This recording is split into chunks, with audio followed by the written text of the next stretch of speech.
আপনার টেকার ঢালতে কেন নিষেধ করে ইঞ্জিনিয়াররা, তার একটা প্রমাণ দেখায়।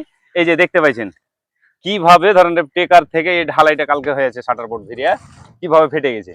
তো এই ফাটলটা কিসের জন্য ফেটেছে, একজন দক্ষ মিস্ত্রিকে জানার চেষ্টা করি। এই শুনেন, আপনি তো মিস্ত্রি নাকি? হ্যাঁ কালকে ঢালাই করেছেন হ্যাঁ এই টেকারটা, আর এটা এই যে টেকার, হ্যাঁ আর এটা আপনি কালকে ঢালাই করেছেন। হ্যাঁ। তো এই ফাটলটা ফাটলো কিসের জন্য?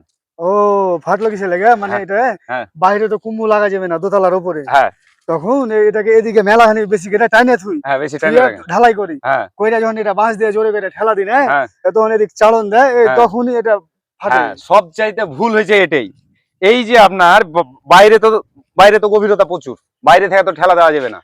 এই জন্য মিস্ত্রিরা কি করে, শাটার বোর্ডটাকে এই দিকে কাইত করে ঢালাইটা করে লাই। পুরোটা যখন ঢালাই হয়ে যায় বোর্ডটা, তখন এদিক থেকে বাঁশ দিয়ে পাট পাট পাট পাট করে মারে ঠেলা।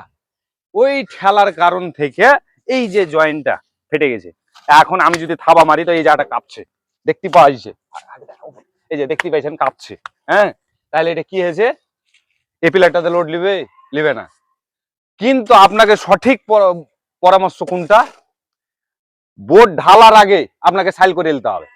বোর্ড ঢালার আগে আপনাকে উলুম করে নিতে হবে, করার পরে তখন ঢালাই করতে হবে, তাহলে এই সমস্যাটা আসবে না।